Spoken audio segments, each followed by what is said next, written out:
Bonjour à tous, j'espère que vous allez bien. Ces moments difficiles.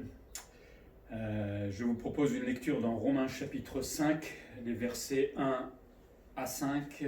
Romains chapitre 5, versets 1 à 5, il est écrit: Étant donc justifiés par la foi, nous avons la paix avec Dieu par notre Seigneur Jésus-Christ, à qui nous devons d'avoir eu, par la foi, accès à cette grâce dans laquelle nous nous demeurons fermes et nous nous glorifions dans l'espérance de la gloire de Dieu. Bien plus, nous nous glorifions même des afflictions, sachant que l'affliction produit la persévérance la victoire dans l'épreuve, et cette victoire l'espérance. Or, l'espérance ne trompe point, parce que l'amour de Dieu est répandu dans nos cœurs par le Saint-Esprit qui nous a été donné. En ces temps difficiles, je crois que notre foi à chacun est mise à rude épreuve, mais le chrétien est différent de celui qui vit dans le monde, parce que lui, par contre, a une espérance, et une espérance vivante. Et j'aimerais justement parler ce matin de cette espérance qui ne trompe pas. Cette espérance va fortifier le chrétien, va lui permettre d'avancer malgré toutes les difficultés. Alors on va prendre le temps ce matin de réfléchir, de méditer sur cette espérance que le Seigneur nous a donnée, et d'autant plus en ce temps de confinement. Et j'espère qu'au bout, nous puissions nous réjouir d'avoir cette espérance, mais surtout, au-delà, c'est se dire que nous avons un Dieu qui est tellement bon et sur lequel nous pouvons toujours compter. Première chose que le texte nous apprend, c'est que nous avons la paix avec Dieu. Ce n'est pas grâce à nous, c'est grâce à Dieu. Nous avons été justifiés. Le pécheur, on le sait, mérite la punition de Dieu, parce que Dieu est en colère contre son péché, il lui a désobéi depuis Adam, et ça continue encore aujourd'hui, et hélas, même nous en tant que chrétiens parfois. Mais celui qui reconnaît son état, justement le chrétien, et qui se repent, lui va être rendu juste par Dieu. Il est justifié, déclaré juste par Dieu. Et depuis, dès lors, sa colère n'existe plus contre notre péché. Et la relation que nous n'avions pas autrefois avec lui, nous l'avons maintenant. Nous sommes rapprochés de Dieu. Paul dit dans Romains, nous avons été justifiés par la foi. Il ne s'agit pas juste de croire en Dieu, parce que beaucoup de gens me disent je crois en Dieu, mais ils n'agissent pas comme Dieu leur demande. Quand on croit en Dieu, il faut faire ce que Dieu demande. Donc être justifié par la foi, c'est croire que Dieu dit vrai à mon encontre, je suis pécheur, etc., et que ce péché me pousse vers l'enfer. Il faut aussi que je croie que je dois me repentir, parce que le Seigneur me demande, il ne me demande pas simplement de croire en lui, il me demande de me repentir, c'est-à-dire d'avouer sincèrement, pas vite fait, mais d'avouer sincèrement mon péché. Ça passe par les sanglots bien souvent, en tout cas un état de tristesse, de s'être rendu compte qu'on s'est trompé pendant toute sa vie, ou quand aujourd'hui, et là ça nous arrive, de pleurer sur ce que nous avons fait. Il faut croire aussi que c'est seulement le sang de Jésus-Christ qui sauve et qui peut effacer nos péchés. Il n'y a pas d'autre moyen. Et pour cela, il a fallu que Jésus-Christ aille jusqu'à la croix de Golgotha pour offrir sa vie. Donc, il faut croire, mais croire en ces choses-là et obéir à ce que le Seigneur nous demande. Donc, être justifié par la foi signifie pas seulement croire, mais aussi agir sincèrement et aller vers la repentance que le Seigneur nous demande. Cette paix, elle n'est possible aussi que par Jésus-Christ. Uniquement à cause de son sacrifice, il a dû mourir sur la croix pour cela, pour que nous puissions être un jour en paix. On regarde la croix simplement comme ça, pour nous sauver, ok, mais on voit aussi tous les bénéfices qu'il y a derrière pour chacun d'entre nous qui l'avons accepté dans notre vie. C'est une paix qui a dû faire couler le sang. Je ne sais pas si on y a déjà réfléchi. La paix que je peux avoir aujourd'hui grâce à mon Seigneur, elle l'a fait souffrir sur la croix. Son sang a coulé pour que je puisse être en paix avec le Père. Réalisons combien cette paix a coûté si cher à notre Seigneur. Elle est extrêmement précieuse et c'est bien dommage de s'en priver, surtout en tant que chrétien, si on vit toujours dans le péché. Le chrétien donc jouit d'une paix parfaite. Le croyant n'est pas en paix techniquement, mais dans le sens d'avoir conclu un acte de paix avec Dieu. mais plutôt il en profite, il en jouit, hein, à cause de l'initiative de Jésus-Christ et de son sacrifice à Golgotha. Moi, j'ai rien fait, je n'ai plus qu'accepter cette initiative et la saisir. Mais désormais, maintenant que je suis en paix avec Dieu, plus d'hostilité, il n'est plus en colère avec moi. Là où j'étais moi ennemi de Dieu, je suis devenu ami de Dieu, je suis devenu enfant de Dieu. Et la relation est restaurée, et cette relation évidemment est beaucoup plus belle que lorsque l'on est éloigné de Dieu. Paul dit que nous avons un accès à la grâce par Jésus-Christ. Le mot accès dans le grec parle d'accès, d'approcher. Il y a l'idée, l'action de se déplacer vers quelqu'un. De certaine manière, c'est notre privilège en tant que chrétien d'avoir approché une personne de haut rang, hein, c'est ce que veut dire un peu le mot. On a approché une personne de haut rang, en l'occurrence, nous avons approché notre Dieu, du moins grâce à lui. Et par la mort de Jésus-Christ, nous pouvons aujourd'hui nous approcher du Dieu vivant et sans mourir à cause de notre péché. Entre Dieu et moi, évidemment, il y a Jésus-Christ, mais je peux m'approcher maintenant dans la prière et dans l'éternité, évidemment, sans être consumé par Dieu. Une relation avec Dieu par laquelle nous sommes devenus acceptables devant Dieu. Avant, avec notre péché, on n'était absolument pas acceptable à cause de sa sainteté. Il ne pouvait pas nous approcher, tout simplement. Aujourd'hui, on est acceptable devant Dieu. Il a été satisfait par le sang de Jésus-Christ. Il a été apaisé par la croix. Nous avons l'assurance, donc, qu'il est favorablement disposé envers nous. La colère qu'il avait contre nous autrefois s'est dissipée grâce au Seigneur Jésus-Christ. Et en m'approchant, je peux avoir cette relation tranquille, sans colère, avec Dieu. Cette grâce nous offre la paix avec Dieu, non seulement aujourd'hui, à nous évidemment d'en profiter, on pouvait être en paix avec Dieu, quoi qu'il arrive, et surtout en cette période de pandémie, on peut rester en paix, parce que cette paix, elle commence aujourd'hui, mais elle va continuer dans l'éternité. Et s'il nous fallait partir aujourd'hui, nous avons la paix, parce que nous savons où nous allons, nous irons rejoindre le Seigneur. Et ça donne une paix. J'imagine toutes ces personnes aujourd'hui sur un lit d'hôpital, et j'en suis triste pour elles, mais qui n'ont pas cette espérance, qui ne savent pas qu'est-ce qui va se passer après. Quelle tristesse. Maintenant, certainement qu'ils ont entendu parler de Jésus-Christ un jour ou l'autre et de la Bible. Si nous avons l'occasion de témoigner, faisons-le aussi. Mais cette grâce, la mort de Jésus-Christ, nous a offert la paix avec Dieu. Le chrétien né de nouveau est donc maintenant en paix absolue avec Dieu, grâce à Jésus-Christ. Deuxième chose que nous apprend ce texte, c'est que nous pouvons nous glorifier dans l'espérance de la gloire que Dieu va nous donner. Cette paix, c'est déjà quelque chose d'extraordinaire d'avoir la paix en tant que chrétien, hein, parce qu'avant d'être chrétien, je ne sais pas si grand monde vivait en paix, mais cette paix non seulement nous donne de la joie au quotidien, mais elle nous offre une magnifique espérance aussi. Comme Paul dit, l'espérance de la gloire de Dieu. C'est ce qu'on appelle en théologie la glorification. C'est un jour, dans l'éternité évidemment, avoir part à la gloire de Dieu qu'il nous offre pour l'éternité. Une éternité dans sa présence glorieuse. Je ne sais pas si on arrive à avoir un peu d'imagination. On est débarrassé du péché, on est parfaitement obéissant au Seigneur et on est avec lui pour l'éternité. Et on est là avec un Père plein d'amour. Il l'est aujourd'hui évidemment, mais j'ai presque envie de dire on pourrait toucher cet amour parce qu'on sera en face de ce Père qui aime absolument parfaitement. Et ça, j'espère que l'autre côté de votre écran, ça vous réjouit, hein, ça doit réjouir le chrétien que non seulement je suis en paix aujourd'hui, mais un jour je vais rentrer dans la gloire de Dieu. Et ça me réjouit déjà aujourd'hui parce que j'en suis persuadé.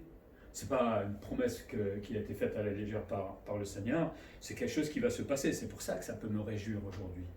Je peux me réjouir d'être un jour glorifié.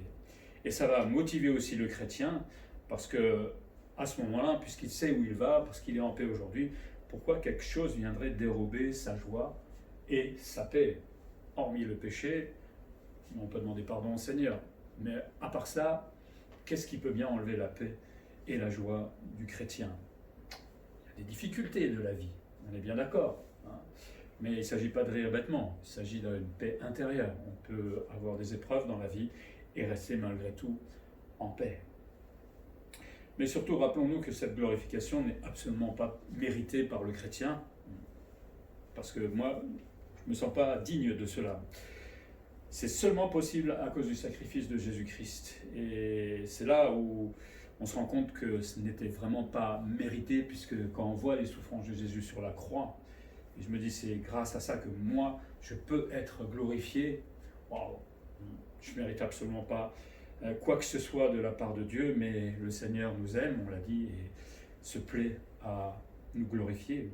Ça doit donc nous réjouir, mais avec beaucoup d'humilité, et prendre des fois le temps, justement en ce moment on a le temps de réfléchir, prenez le temps des fois de regarder d'où vous êtes parti, le moment de votre conversion, la vie avant la conversion, et tout ce qui s'est passé avec le Seigneur, la transformation, la paix qu'il nous donne aujourd'hui, l'amour qu'il déverse chaque jour sur chacun d'entre nous, le pardon qu'il nous offre aussi chaque fois qu'on lui demande pardon.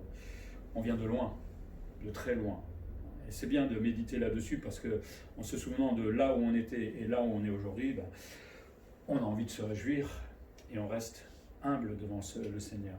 Ça nous pousse à la reconnaissance parce que se savoir aimé à ce point-là par le Père, qui n'était pas obligé d'aimer Emmanuel, ou chacun d'entre nous, oui, ça nous pousse à la reconnaissance et à lui dire merci Seigneur pour tout ce que tu as fait pour chacun d'entre nous. Ça change la vie évidemment, non seulement là où on est vivé dans le péché, dans la tristesse, sans espoir, sans but, objectif sur la terre, aujourd'hui tout ça c'est effacé, on a un objectif, on sait pourquoi on est là, mais ça change aussi notre vie en tant que chrétien parce que nous avons envie de vivre fidèlement au Seigneur. Et peut-être c'est un moment de réflexion que nous pouvons avoir, où est-ce qu'on en est dans cette fidélité avec le Seigneur ? Est-ce que je suis vraiment fidèle au Seigneur ? Est-ce que je suis fidèle à 50%, 25% ? Chacun d'entre vous se posera la question, mais c'est peut-être l'occasion de se mettre à genoux et de demander pardon. Chacun d'entre nous, moi le premier, on peut faire toujours mieux, beaucoup mieux je crois, et peut-être que ces temps de réflexion vont nous permettre de repartir, une fois que tout ira mieux, de plus belle, et de vouloir être davantage fidèle au Seigneur, pas pour nous, mais par reconnaissance de ce que le Seigneur a fait, et de la paix et de l'amour qu'il nous donne aujourd'hui. Cette espérance, nous dit Paul, nous permet de tout supporter, parce qu'elle permet de supporter les afflictions. Le mot affliction parle de tribulation, de détresse, de souffrance, de persécution, de calamité. Pourquoi pas de pandémie, on pourrait dire. Même si nous sommes dans l'affliction, avec cette espérance, nous pouvons absolument tout traverser, et particulièrement avec ce virus, avec ce confinement. C'est pas évident, j'imagine, en famille, de vivre 24 heures sur 24 sans pouvoir sortir, sans pouvoir faire grand-chose. Ça va faire monter les tensions, j'imagine, entre chacun, hélas, mais c'est peut-être une bonne occasion d'agir en tant que chrétien, apprendre à se pardonner les uns les autres, mais à supporter aussi les afflictions en ciblant cette espérance.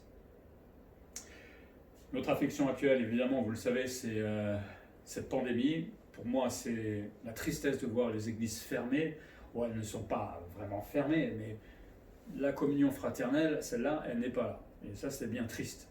Et on réalise en ce moment combien la communion fraternelle est importante.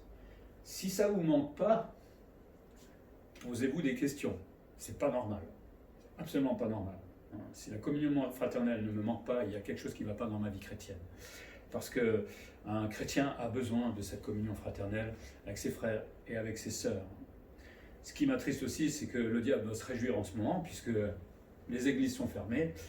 Bon, ça ne veut pas dire que le chrétien ne s'adapte pas, et que les pasteurs et les églises ne s'adaptent pas. Mais imaginons une situation de persécution, ce sera pareil. On ne pourra pas venir à l'église. Qu'est-ce qu'on va faire ? Comment on va faire ? Alors aujourd'hui, on a de la chance parce qu'on a la technologie avec nous. C'est pas parce qu'il y a une affliction actuelle qu'on va baisser les bras, qu'on va se laisser aller en tant que chrétien. Non. Si on est en persécution, on se relève et on va essayer de trouver des moyens. S'il faudra se réunir dans la forêt, on ira dans la forêt. Aujourd'hui, on va se réunir sur Internet. Ça, c'est sympathique. Donc, merci Seigneur pour la technologie qui nous permet d'avoir quand même une relation les uns avec les autres, même si, évidemment, je préfère vous voir, vous parler directement. Mais voilà, ça c'est notre affliction aujourd'hui. Ça ne va pas durer non plus, nous le savons. À nous d'être patients, de prendre le temps, de reconstruire notre relation avec Dieu et de profiter de cette paix qu'il veut nous donner aujourd'hui et de la joie aussi. Mais Paul dit aussi que cette affliction va produire quelque chose en nous, c'est la persévérance. L'affliction, si on me demandait à moi si elle était vraiment utile, je dirais non, moi je n'aime pas être éprouvé. Je crois que vous êtes comme moi, à mon avis. Mais la Bible nous dit que l'affliction est utile à quelque chose parce qu'elle va produire quelque chose dans le chrétien. Le mot produire parle de commettre, donner, former, travailler, accomplir.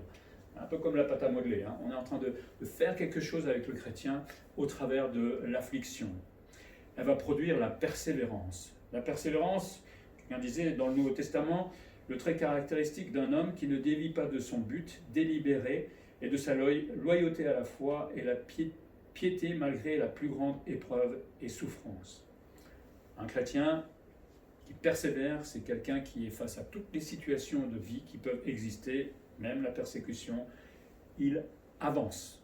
Il ne se plaint pas, il ne chouine pas, il avance.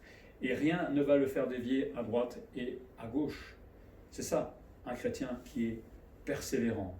Ce n'est pas toujours ce que nous sommes, hélas. On aime bien se plaindre, on aime bien les chemins un peu de travers. Non, le chrétien qui persévère, c'est celui qui marche droit et qui ne dévie pas. Et justement, l'affliction va permettre à ce chrétien de persévérer davantage. Si on n'a pas d'épreuve, on ne va pas devenir plus fort. On est bien d'accord. La force d'épreuve, le chrétien devient de plus en plus fort. Sa foi grandit et il sait que Dieu est là. Il sait que Dieu va l'aider. Il sait que l'épreuve n'est pas pour l'éternité. Il sait que Dieu, tout simplement, lui a pris la main et va lui permettre de traverser absolument toutes les épreuves. Et puis Paul dit que cette persévérance va produire ensuite la victoire. C'est chouette d'être affligé, donc finalement. Ça va produire quelque chose de bon pour nous. Le mot victoire parle de victoire, épreuve, éprouver, expérience. C'est être tout simplement éprouvé. Après que j'ai passé l'affliction, que j'essaie de persévérer, je suis éprouvé d'une certaine manière devant le Seigneur. Cette victoire, c'est une foi éprouvée qui offre aux chrétiens de grandir en maturité. Les chrétiens mûrs vous diront, j'ai traversé beaucoup d'épreuves, d'afflictions et de difficultés. Et c'est comme ça que leur foi a grandi, qu'ils sont devenus plus forts spirituellement. Cette victoire aussi va faire honneur au Seigneur parce que malgré l'affliction, ce chrétien qui est persévérant, lui, va continuer à avancer, va rester fidèle à Dieu et évidemment, Dieu est content de voir son serviteur qui, malgré l'affliction, reste dans le cap, marche fidèlement avec lui, un peu comme Job. Donc le chrétien se réjouit de la gloire à venir. J'espère que vous vous réjouissez.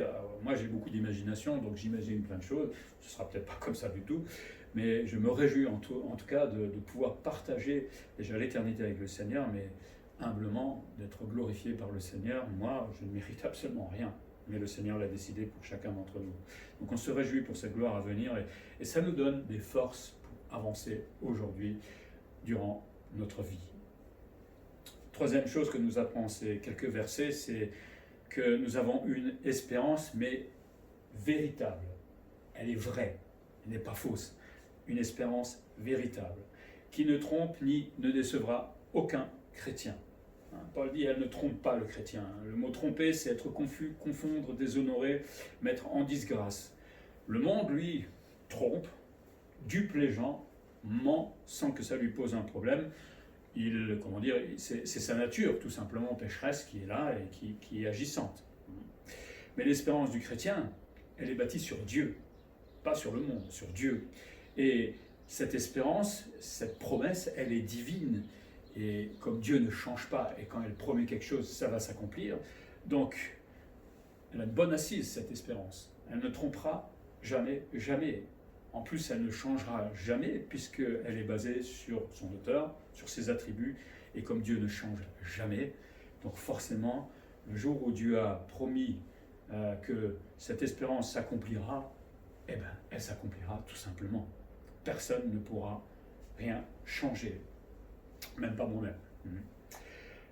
Et cette espérance, en plus, a été démontrée par plusieurs choses. D'abord par la parole.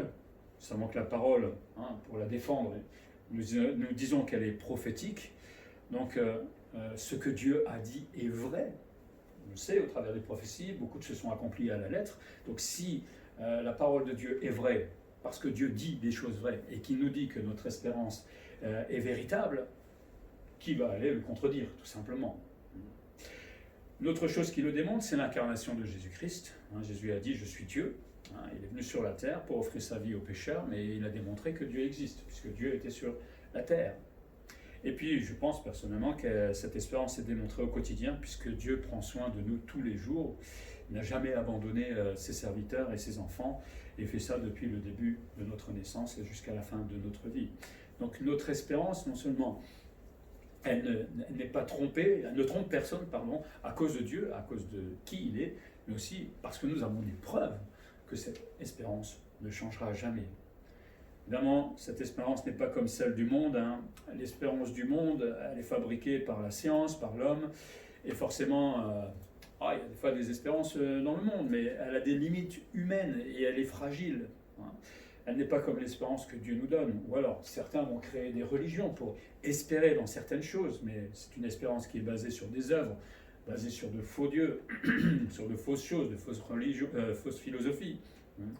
De telles espérances n'iront pas bien loin et surtout vont confondre, vont perdre les hommes durant l'épreuve. Si vous espérez sur un faux dieu, qu'est-ce que vous voulez qu'il fasse pour vous? Il n'existe pas, donc il ne peut pas vous aider. Et donc forcément, votre espérance, c'est du vent. Il est préférable de placer son espérance dans le Dieu vivant, parce que tout cela est vrai. Et Paul dit que cette espérance est basée sur l'amour de Dieu, un amour qui est répandu dans nos cœurs. Dieu m'aime.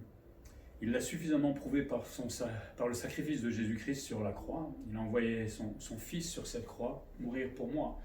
Je ne sais pas comment on pourrait démontrer plus d'amour pour quelqu'un. Il prouve encore son amour tous les jours, puisqu'il me donne à manger, il me donne du travail, il me donne la santé. Et si je suis malade, il me donne la force de supporter tout cela. Oui, Dieu m'aime. Et on l'a dit, Dieu va démontrer cet amour au travers de la glorification. Il faut vraiment nous aimer pour permettre que nous soyons absolument transformés, parfaits, alors qu'on ne méritait absolument rien.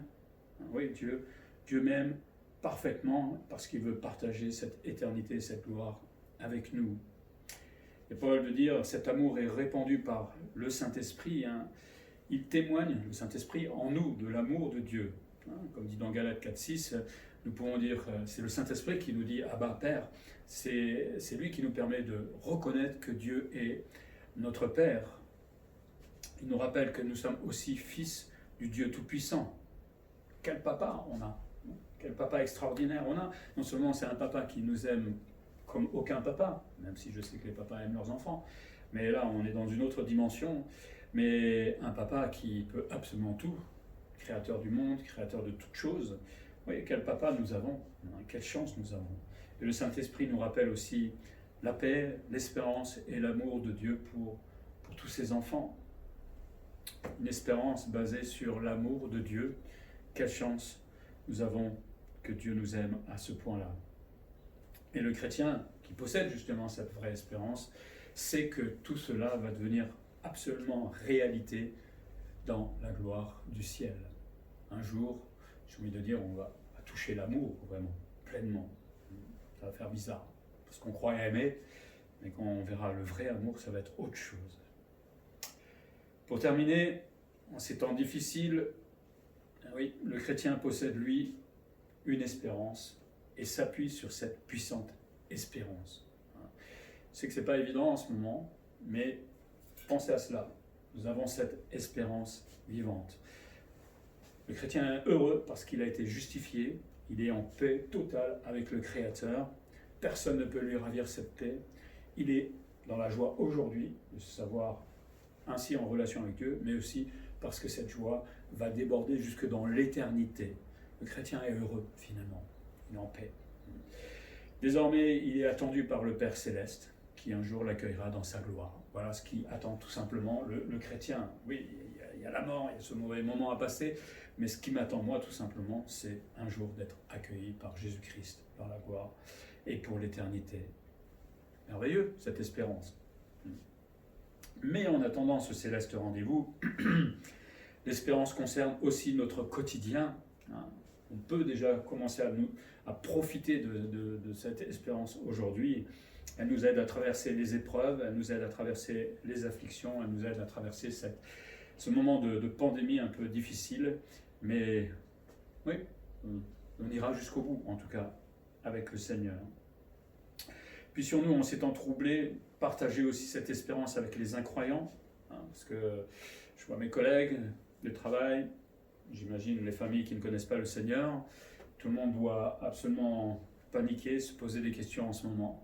Ah oui, mais sans espérance, forcément, s'il n'y a rien après, pour eux, forcément, ça va être difficile. Mais nous qui avons cette espérance, si on a l'occasion, partageons tout simplement la bonne nouvelle de Jésus-Christ.